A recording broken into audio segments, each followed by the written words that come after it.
years is what the Biosphere 2's atmosphere is today.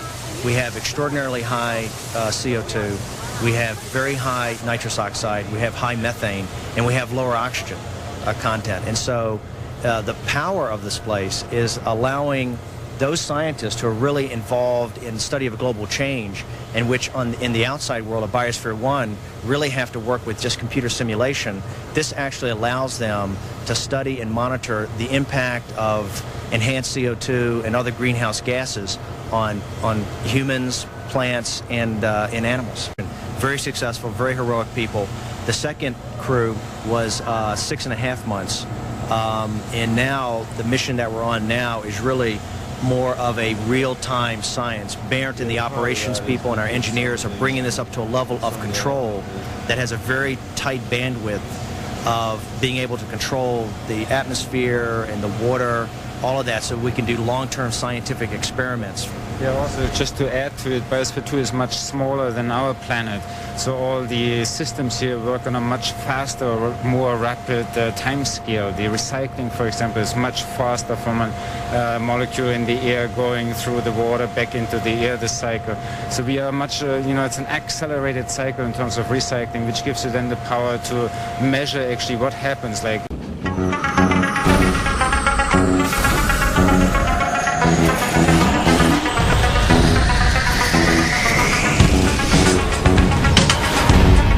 shadowy flight into the dangerous world of a man who does not exist. A young loner on a crusade to champion the cause of the innocent, the helpless, the powerless, in a world of criminals who operate above the law.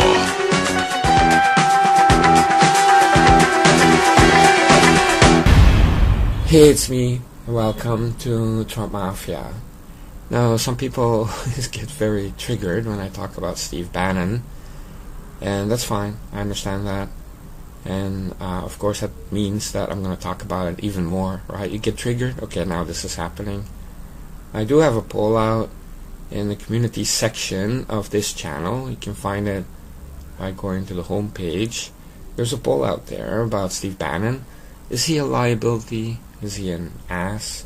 Is he an asset? You can choose. Now it does seem that a lot of people on my channel are pretty much pro-Bannon, okay, which is embarrassing, but many also realize that he's a problem. Now, I look at my homepage and I see that YouTube puts there as related channels like M-Lord God and Gotcha News Network and Infowars, and I'm like, how is that related to Trump Mafia? This channel is 100% pro-Trump and 0% pro-Bannon. You get that? So I actually wrote a mail to YouTube and I said, what's up with that? I'm not even subbed to those people. I never watch their videos, never. So why are these channels related to Trump Mafia?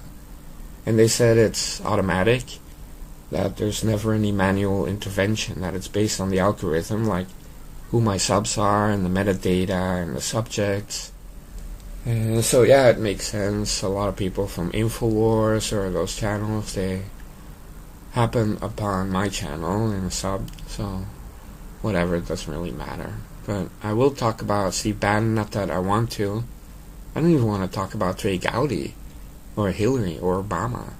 But sometimes we have to talk about these people in the gutter, in the swamp, just to realize how good we have it when we have a president like Donald J. Trump.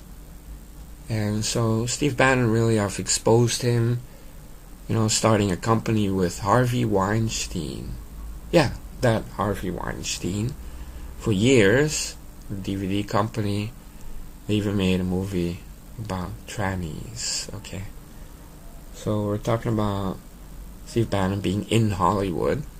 Now, he was also at Goldman Sachs, and recently he was, in a battle, I guess it was a Twitter battle, I don't know, with Joe Scarborough. And Steve Bannon was saying, I'm from Harvard, I went to Harvard and you didn't. I mean, we're talking about a typical Democrat. That's Steve Bannon.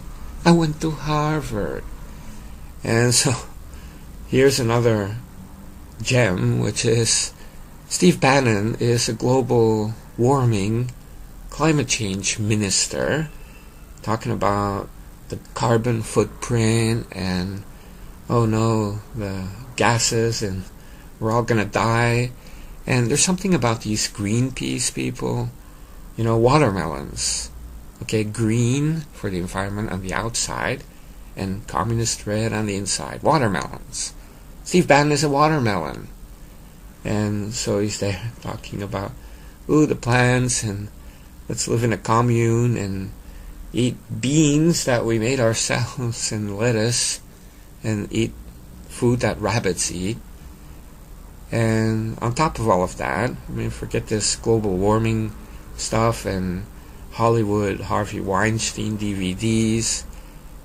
How about this guy's against the Second Amendment? You know, maybe he'll come out in a speech saying that he's for it and like one phrase, but he's always been against the Second Amendment. Now, you cannot be a conservative if you're against the Second Amendment. I mean, that's like saying I'm against the First Amendment. And that's like saying you're against the U.S. Constitution. But okay, don't let these Bannon fart people fool you. We're talking about a repackaged liberal into a librarian. No, not a librarian. A libertarian. No, not a libertarian. A libertarian, which is Steve Bannon, a hack who's been drifting around from job to job. But it seems like at Breitbart, he's found a home. Okay, he found a home because, you know, you sit there in the back and, you know, you act like you're some kind of a mastermind or a James Bond villain, and he's all about revolution and civil war, and we're going to do this, we're going to do that. But, you know, it's like what they said when he was in the Navy, and they used to have a basketball game. He's like that fat kid that never wants to pass the ball, and he's like dribbling like a spaz from one end to the court to the next. And it's not that people can't strip him from the ball, but it's like you look at it and it's like looking at a car accident and or a freak, and you're like, what is this fat pig doing? He's there dribbling, and he's dribbling so high, and he looks like a spaz. I mean, a fat spaz, and he doesn't want to give the ball. He doesn't want to pass the ball. And then he goes up to the basket and it bounces off the rim, and he's wasting everybody's time. And that is Steve Bannon. I mean, that really happened. He was that kind of a fat kid. And he's like that right now. And he's wasting everybody's time again. And if you really look at his past, you can understand why. I mean, okay, Harvard, Goldman Sachs, Harvey Weinstein, global warming, anti-Second Amendment. And so I get the whole fight against rhinos. I don't like rhinos, but I care about the Trump agenda and Trump. So if Trump is working with rhinos and conservatives to pass the agenda, if rhinos do exactly what President Trump wants and needs, then they're fine. But Bannon is like, oh, all rhinos have to go, even if they're voting for everything Trump wants. But really think about it. Rhino means Republican in name only. Now Steve Bannon is a libertarian, whatever he is, he's not a Republican, and he's not a conservative. And so, honestly, it's kind of funny to see these people listen to Steve Bannon. Let's go fight the rhinos. And the guy issuing the orders is the biggest rhino of them all, Steve Bannon.